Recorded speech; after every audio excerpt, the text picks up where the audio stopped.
ዛሬ የበገና አስተሳሰር አሳያችኋለሁ። መጀመሪያ አውታሯን እንዲትቋጥሯታላችሁ ያት ጠበቅ አድርጋችሁ ትቋጥሯታላችሁ ጫፏ ላይ እንዳትሾልክ ማለት ነው። ከዛም በኋላ ይህችን አውታሯን የምታስገቧት በውስጥ በኩል ሳይሆን ከውጭ ናችሁ እንደዚህ ነው የምታስገቧት። ወደ ውስጥ እንዴት አስገቧታላችሁ። ከዛ ስትቋጥሩ ደግሞ ልክ ቀጥታ እንዲያርጋችሁ አትቋጥሩት። እንዲያርጋችሁ አትቋጥሩት። ይሄ ዚፕ ነው ግን እንደዚህ አይቋጠርም። ታያችኋል አይደለም? እንደዚህ ሳይሆን የሚቋጠረው ጭንቀስ ታርጋችሁ ልክ እንዲህ ካስገባችሁ በኋላ ምን ታረጋላችሁ መሰላችሁ? አያት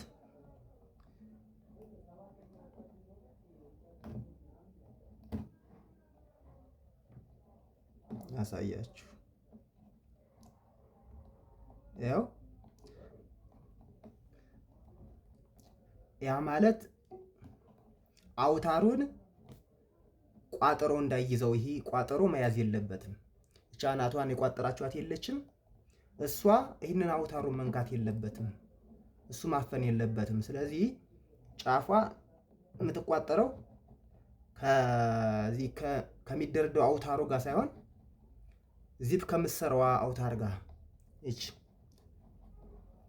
በቃ በዋናነት የምትይዙልኝ ምንድነው እቺ ጫፏ ላይ ቋጠራችኋት ቋጠሮ ይህን አውታሩን የምንደረድረውን አውታሩን አጣብቃ መያዝ የለባትም ነው።